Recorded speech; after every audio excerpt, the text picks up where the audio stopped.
Now, I'm not saying the world is flat, and I'm not saying the world is round. But if we was to use a compass, well, I let the facts speak for themselves. So, the compass only recognizes north. Any other direction is only based off the direction of north. North always points to the center, aka the North Pole. How could the compass point south if south is down? And many people believe if you travel in one direction, you'll come back on yourself. But that only happens with east and west. East and west are curved lines that constantly readjust to align with north.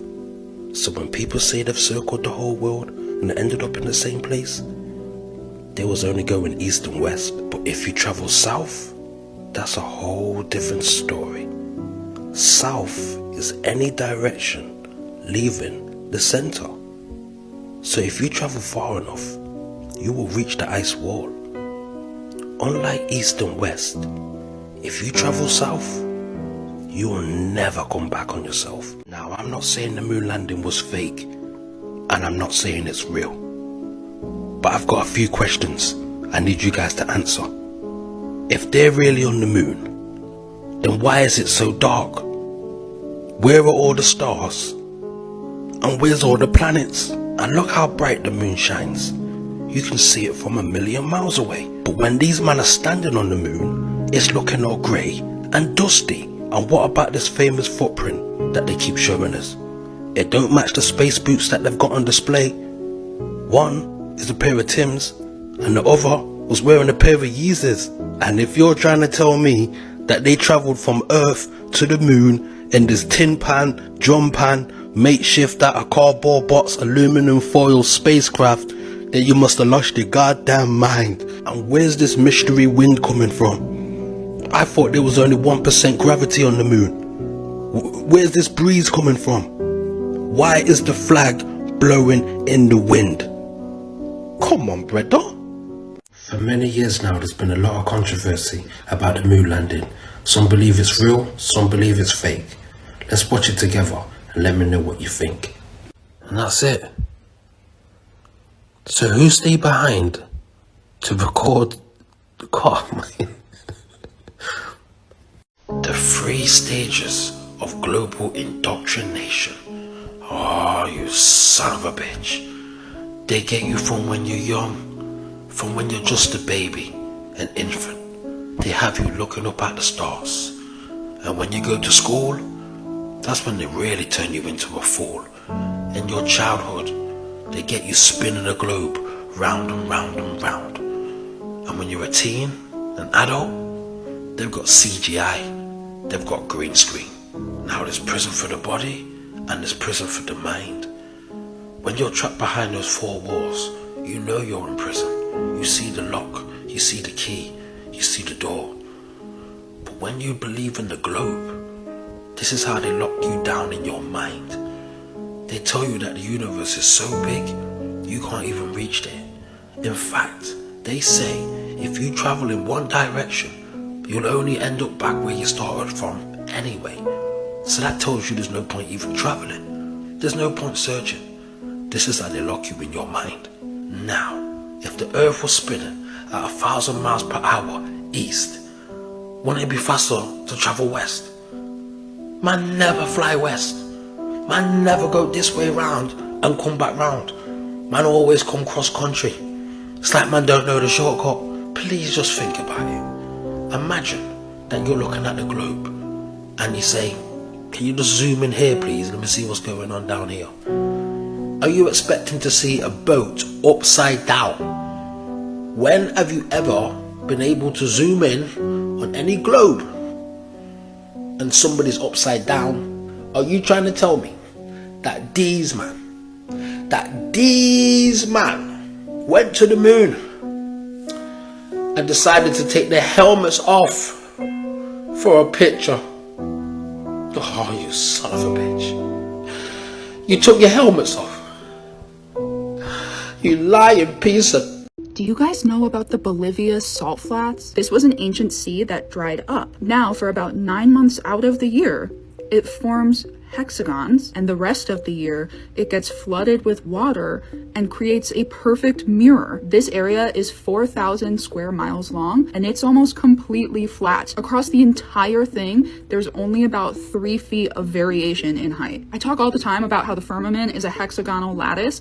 Does anyone remember in Chicken Little when the sky started to look like this? Or when a piece of it fell down? And of course, we have our 3, 6, 9, 12 numbers for the elevation. In the middle of the flats, it's covered in giant cacti that grow up to 39 feet, 12 meters tall. NASA uses the salt plains to adjust and improve the accuracy of satellite data. I've mentioned a couple times that I think that satellites are mostly there to monitor the firmament. There's always aluminum tanks on the videos of them. When I broke down what I think the sky ice would be made of, in order to make it a solid crystal, like a barrel consistency, all you would need to do is add aluminum. Why do all of these satellites have aluminum? Our Earth rotates around the Sun at 66,600 miles per hour. 666. Our Earth is tilted on a 23.4 degree axis. Subtract that from a 90 degree angle, you get a 66.6 degree inclination. The geographic north and south poles are located at 6633 north and south latitude. National Aeronautics and Space Administration, you add those up in numerology and it totals to 666. Now, could all of this just be a random coincidence? Or is it something much more grandiose, something that has been planned to hide God's perfect creation from us? Now, America was quite literally founded off of a secret organization known as the Free Imps. I'm not going to say the full name because if I do, there's a possibility that this video would be banned. However, I do not believe that we were ever free since the founding of this country. It has all been a divine, much less than divine plan to deceive the masses and to slowly but surely enslave us and bring us into their man-made world, as opposed to us being in God's perfect creation. Because when the moon landing was aired on TV, we went from living in God's perfect creation, being in touch with the heavens and the stars, being in touch with God. We went from all of that to being some randomly combusting universe that's constantly expanding, and there is no point in any of it. Hey, look, man, I've got a serious question, okay? You know the Chicago skyline, right? Well, it's 59 miles across, okay? Right here on Google, it says, giving the Earth's curve, it should be 2,320 feet below the horizon, but you can see it, obviously. This right here is 56 miles. This is using the Earth curve calculator. 2,000 feet should be covered by the curve, yet we can still see this. You know what else is cool? That one of these NASA documents right here. I'm not going to take anything out of context, but a flat, non-rotating Earth. Alright, y'all just go read that and see for yourselves. So the Willis Tower right there is 1,451 feet, right? And it's supposed to be 2,000 feet below sea level. So that means that it should be 500 foot above it. So how is that possible? Everybody that's over here talking about flat earth and stuff, I gave you guys a taste of what I know just to see how people would react. So all the planets are flat. They're not planets. That's the thing. They're little balls of energy. If you actually I have a telescope. If you go outside and you look at a planet through a telescope, it's not the way they interpret it on the internet. And the firmament is real. Like, if you're a Christian and you don't think the earth is flat, you're a walking contradiction. Genesis literally states that separating the waters from the earth and the heavens. That's a firmament. It says the firmament. So, I'm an 80s kid. I grew up being taught that the world is round.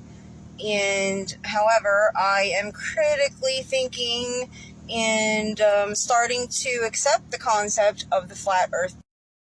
And, however, the James Webb Telescope was casting some doubt on that because where did they send it if there is a firmament, and where were they getting all those crazy pictures? But then my critical thought came into play, and I thought, okay, well, NASA creates the illusion, the moon landing was fake. I do believe that.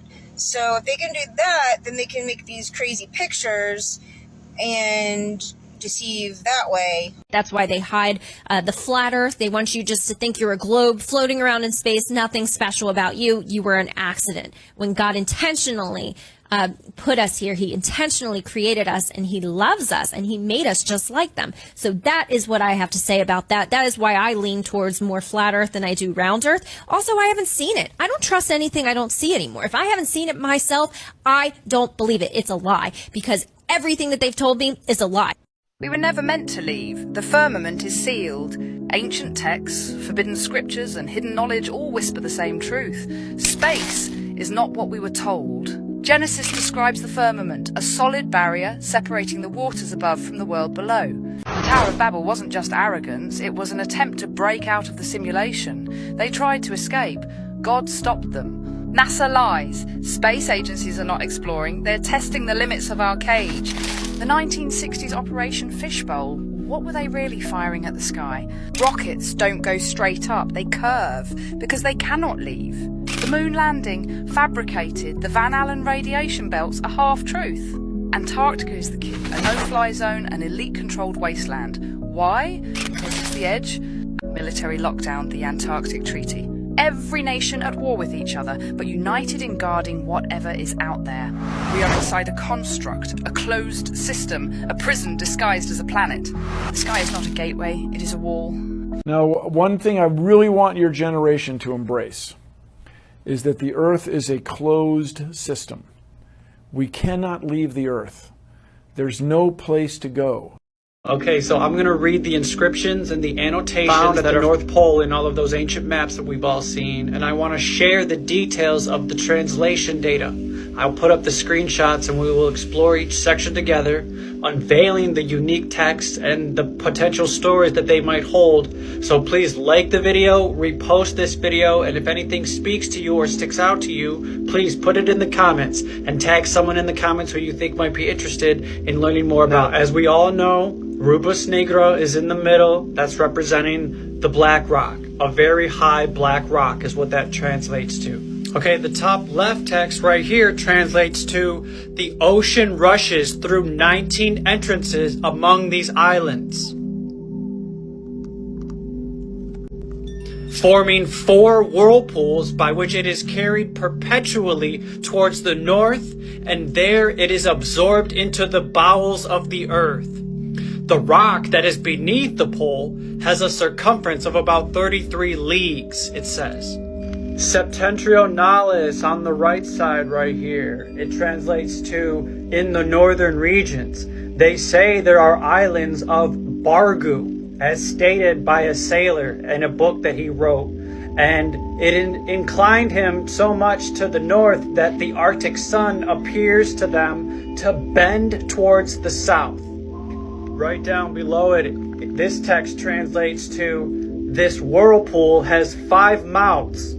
And because of its narrowness and its swift current, the whirlpool never freezes. Let me read that again. This whirlpool has 5 mouths, and because of its narrowness and its swift current, it never freezes. Let's go down to the bottom left. This island is the best island and the healthiest island of the entire northern region. This whirlpool enters through 3 mouths and remains frozen for about 3 months every year. It has a width of 37 leagues. Right here, the 3 mouths. Okay, but the bottom right is what really caught my interest. Right here translates to pygmies live here, and they are up to 4 feet tall, just like those whom they call Skrælings in Greenland. So apparently there's some type of people that live here and they call them pygmies. See that? Pygmies. And they're supposedly 4 feet tall. And apparently the people in Greenland refer to them as Skrælings. Skraelings. Skrælings. Now, pygmy and Skrælings, I've never heard of those terms. So if you guys have any further information, please let me know, because that has me scratching my head. And so I noticed the word pygmies in this map also. By the way, if anyone has any further information on this, please feel free to put it in the comments.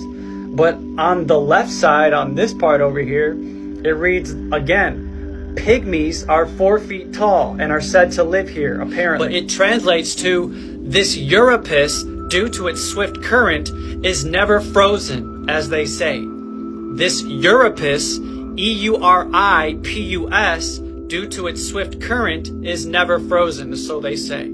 So these translations describe beliefs about the ocean being carried and absorbed by 4 whirlpools in the northern regions, and there's a discussion about the positioning of the 4 islands under the Arctic Pole, considering their relation to the other islands. It describes the presence of pygmies, who are said to be these 4-foot-tall water feature-like creatures. They could be water creatures, I don't know. But there's a big, huge feature called a Euripus, which is noted for never freezing because of its rapid flow, apparently. And it indicates reference to the magnetic pole in relation to specific geographical locations, like the islands of Cape Verde and the island of Corvo. So it provides insights into the geographic features, including the description of that whirlpool, the presence of the high black rock, and the mention of the pygmies, so there is inhabitants there. The details are depicted in a consistent cartographic depiction. Dude, have y'all ever seen this map right here? Urbano Monte, man, 1500s. These creatures on here, dude, are incredible. So, but my question is, everything back in the day, the saying goes, they drew what they saw. You know what I'm saying? Drew what they saw. So, if that's really true, if they were drawing what they were sawing, what do y'all think this is right here? I mean, really, just get serious for a minute, okay?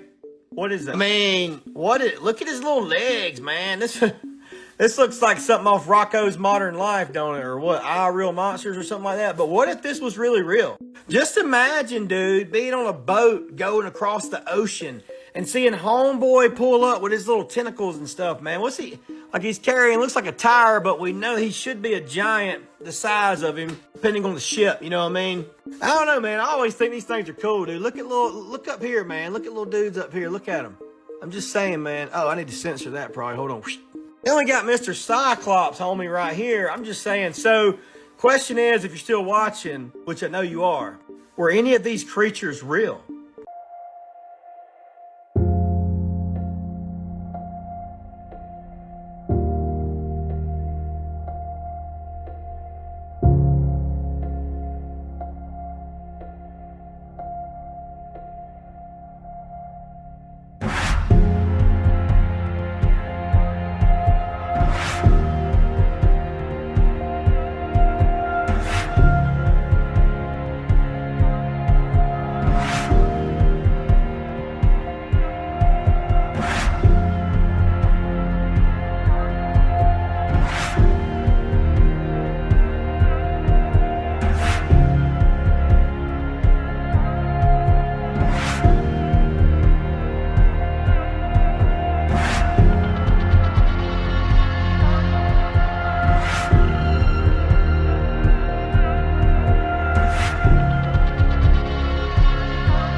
The Flat Earth map dates back over 1,000 years. This map is credited to being created by a Persian astronomer. His name was Al-Biruni and he lived between 973 AD to 1048 AD.